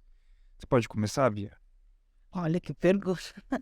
Pergunta difícil, viu? Acho que assim, eu sempre penso que. Primeiro que eu não tenho uma resposta, assim, bem elaborada como enfrentar, porque eu acredito que não é uma receita de bolo, assim, para enfrentar isso. Isso é lógico que tem o ideal que a gente gostaria, mas eu acredito que a gente já está caminhando a partir dessas lutas coletivas que a gente faz, né, através dos movimentos. Eu acho que é uma forma de enfrentamento. Mas também, como que eu posso dizer, desvelando um pouco toda essa violência que a gente sente e como é que a gente dialoga isso com o nosso cotidiano. Porque eu acho que é nesse lugar, quando a Shirley fala da manifestação que a gente faz nas quebradas, nos bairros, e eu percebo, por exemplo, a Tiradentes, quando fala, por exemplo, da violência policial, que a partir das nossas construções do território, seja por marcha, seja por atividades culturais, como a população, tanto a juventude, mas como as famílias, tem tomado dimensão da violência que o Estado, que é o policial, mas é o Estado, né? Cometendo essa violência contra a nossa comunidade, contra o nosso povo, como tomou mais consciência a partir dessas ações que a gente faz, porque a gente sente o impacto, né? Quando a gente vai conversar com a população, do que às vezes, por exemplo, sei lá, a gente vai, que a gente sabe que essas manifestações são importantes, faz na Paulista, porque eu acho que é isso mesmo, também tem que mostrar a força que os movimentos têm que se ajuntar e fazer. Mas o efeito na quebrada, quando a gente faz, me parece que ele tem uma assertividade melhor, né? E as pessoas vão tomando, isso vai impactando e querer discutir, né? Quando fala cultura de paz, mas assim, cultura de paz entre nós, né? De a gente um ouvir o outro, de a gente se solidarizar pelo outro. Então, para mim, é uma das formas de enfrentamento, falando das minhas vivências. Porque eu tenho dificuldade de falar, meu, acho que para enfrentar, para mim tem que acabar, assim, eu falar, meu, tem que acabar com o Estado, tem que acabar com o burguês, a gente tem que se apropriar também do meio, fazer do nosso jeito. Então, a gente, no nosso ideal e desejo, que a gente gostaria de construir uma outro tipo de sociabilidade que não é essa. Por que eu tenho que ter 2 casas? Porque eu tenho que ter 2 carros? Porque eu tenho que ter 3 piscinas? Por que a gente fica com essas ideias? Eu tenho que usar tal roupa, porque senão eu não me... né? O jovem traz muito isso, né? A gente não é aceito socialmente. E aí, essas ações que a gente faz na quebrada, eu fui uma vivência bastante com o jovem, eu percebo que isso tem outro lugar, né? Porque eles falam, não, o jovem quer ter o consumismo, né? Mas não é bem por aí, não. Porque o jovem que está na quebrada, ele está se politizando mais, se conscientizando mais, mas é muito a partir dessas lutas. Nossa, coletiva. Então, eu penso que a saída, para mim, o enfrentamento é popular, é coletivo, é unificado. Isso, para mim, na minha vivência, eu percebo que tem um impacto. Então, perceber, por exemplo, uma cidade de Tiradentes, que está preocupado, sim, com a morte dos jovens, sem trazer esse estereótipo. Não, a gente sabe, a gente vê lá as páginas que tem, né, falando da Tiradentes, ainda tem muito isso massificado, né? Que a direitos humanos é para bandido, e, né, enfim, essa fala. Mas, por um outro viés, tem uma comunidade mais, assim, preocupada e interessada em entender. Mas por que a polícia matou um menino que não tinha nada a ver, né? Estava no rolê, não, mas esse menino, enfim... Vai trazendo outras reflexões que só foi possível a partir dessas uma fretagem que a gente fez, uma troca de ideia, de uma visita, de viver movimentos como, por exemplo, né, as Mães da Leste, as Mães de Maio da Leste, fazendo, né, uma apoiando a outra. Isso traz uma outra, parece que ela está mostrando para a gente uma direção, mas a gente tem que perceber melhor, que é isso, a gente está engolido pelo sistema e cada hora é tanta violência, é tanto ataque, né? Que a gente sofre da mídia, dos meios de comunicação, é na rua, que você fica meio perturbado. Mas eu acho que é um caminho, mas eu tenho dificuldade para enfrentar. Acho que a nossa vivência vai mostrando aonde que a gente pode encaminhar para enfrentar essas violências. Então, pensar ações que a gente pode prever antes, né, preventiva, educativa. Acho que a educação, né, a cultura e a arte e educação para mim é um lugar que pega em mim, assim, forte, porque eu vejo bons resultados, assim, de ver uma galera engajada, né? Isso vai te tirando daquela paralisia política e mental, né? E não só a juventude, como as mulheres, porque cidade Tiradentes, eu tô falando do lugar que eu moro, eu sou vivo, né? É, a Chile também. E você vê as mulheres assim, mais interessadas a ler, a se informar, uma apoiar a outra, fazer outras críticas reflexivas sobre si mesmo. Toda aí no contexto, a gente sabe que não é a maioria, mas você tem uma galera já, assim, muito diferente do que eu via antes no bairro. Não, aqui realmente, você nem sabe da história, você já tá ali, né, culpando, julgando. Hoje não, vejo o pessoal já meio, você troca uma ideia, você vai no ônibus, você já escuta a pessoa fazer uma outra reflexão diferente do que a gente ouvia, né? A gente sabe que ainda tem um resquício aí, né, do fascismo que tá legitimado, é um papelão, né, raiz, mas a gente vê na quebrada a galera, assim, fazendo uma outra reflexão que eu não via, assim, no tempo, a partir de que a gente começou a fazer no território. Então, para mim, me parece que é um caminho a seguir. Pode construir outras, né? Sensacional. Chile, por favor. Nossa, quanta coisa, né? Você foi falando, eu fui lembrando. Eu fui lembrando dos massacres que tiveram na cidade de Tiradentes, né? No meio da pandemia. E da gente indo visitar as mães. Foi isso mesmo. Eu tava lembrando disso. E quantos lugares, né, que a gente se encontra. Mas pensando o quanto isso é importante, essa conscientização que você fala, das pessoas poderem entender e falar, nossa, mas isso que aconteceu comigo e o meu filho estudava, o meu filho trabalhava e as outras pessoas, o fato dessas leis, inclusive, que a gente levou para que elas foram, né, que elas, né, tomaram a posição de ir nas atividades, ir nas margens, pegar o microfone e falar sobre os seus filhos, foi muito importante para que outras pessoas ouvissem e entendessem que não é direito dos lanos, né? É um jovem que às vezes está curtindo um lazer, às vezes está de boa, e elas numa defesa muito grande, né, da memória dos seus filhos, inclusive, e fazendo falas que alertassem outros pais para que mudassem esse discurso. Eu acho que isso é muito importante. Agora, sobre alcançar os direitos humanos, eu acho que isso é uma sociedade sem classes mesmo. Agora, isso não quer dizer que não é pra gente não ficar de braço cruzado, né? Sem fazer nada. O que eu acho é que a gente já luta, né? A gente que é ativista, a gente não precisa convencer ninguém de lutar. As pessoas já lutam. Mais hora, menos hora, né? Tem pessoas que nunca se envolveram numa reunião política, nunca foram ler um livro, nem nada, mas em algum momento aperta o calo, seja pela violência policial, seja pelo salário, seja pela fome. Essa pessoa vai se organizar com outras, seja para defender a criação do SUS, essa pessoa vai se organizar com outras e vai lutar, né? Eu acho que cabe a nós impulsionar essas lutas, mas talvez elevar essa luta, entender onde é que a burguesia falou, vocês só podem vir até aqui. Então, vocês estão reivindicando, por exemplo, que foi o caso do George Floyd, vocês estão reivindicando a luta contra o racismo, tá, mas vocês só podem vir até aqui. Derrubem aí suas estátuas e a gente vai fazer isso, né? Ou então eles deram vamos dar uma punição exemplar ao policial, né, que assassinou, mas é só esse. A gente não vai ter uma discussão sobre o papel da segurança, o papel das polícias, das prisões, não, isso não. A gente dá uma punição forte para esse cara aqui, para ver se vocês diminuem, inclusive a própria luta de vocês. Eu acho que o nosso papel é elevar, ajudar a elevar a consciência.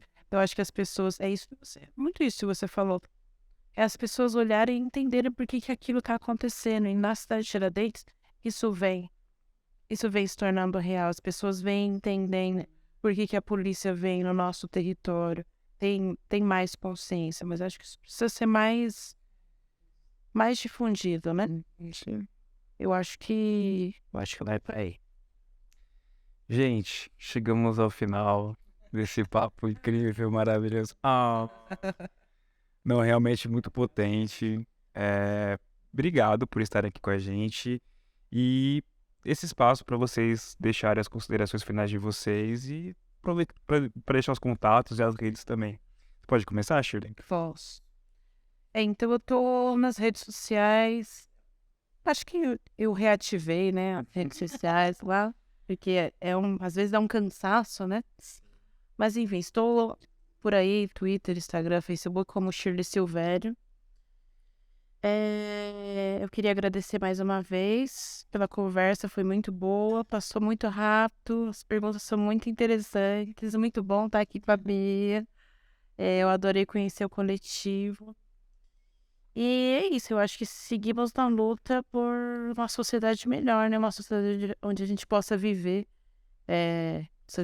de fato, possa viver plenamente, onde a gente não precisa ficar correndo, né? A gente está sempre correndo para fazer alguma coisa, seja essa era que a gente está vivendo de redes sociais, a gente acelera o vídeo do YouTube para assistir, a gente acelera a série da Netflix, a gente precisa consumir todas as que estão passando ao mesmo tempo e acompanhar todas as polêmicas e todas as notícias, e então que a gente possa dar uma desacelerada, olhar para dentro, olhar para os nós, poder refletir, poder não fazer nada, poder curtir o tédio, o ócio, o não trabalho, a reflexão, né?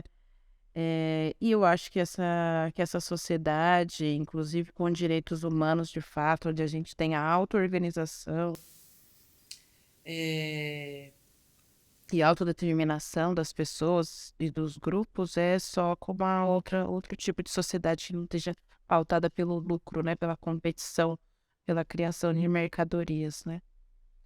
É isso, quero agradecer, desejar boa noite para quem está acompanhando, acompanha qualquer hora. Mas quando eu estava saindo de casa, o meu sobrinho de 14 anos falou o seguinte: você vai no podcast? Eu falei, pô. Aí ele falou, então, ele queria vir, né? Aí eu falei que não podia. Ele falou, então você manda um beijo pra mim? Então eu queria mandar um beijo para Lucas, pro Luciano, pra Sheila e pro meu bebê Nilo. É isso. Maravilhoso, obrigado. Bia, por favor. Não, acho que é agradecer, né? Acho que são boas reflexões que vocês trouxeram pra gente, que é isso, a gente está em constante troca e é isso, né? Refletindo sobre nossas vivências, sobre nossas práticas, né?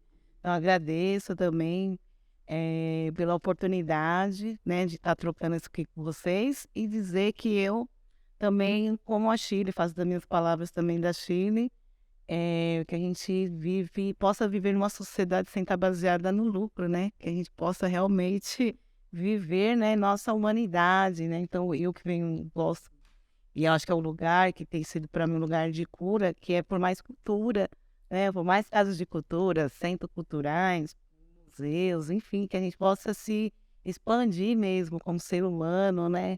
A nossa arte, com a nossa vivência, que a gente possa se alimentar melhor, viver melhor, possa ter, né? Possa ser o que a gente quer ser, mas assim, de uma forma, tentar assim, né? Nessa agonia, agonizante, que tem momentos que a gente vive tão agonizador nas nossas vivências, nas nossas relações, então a gente possa construir um mundo melhor, que é isso que a gente defende, né?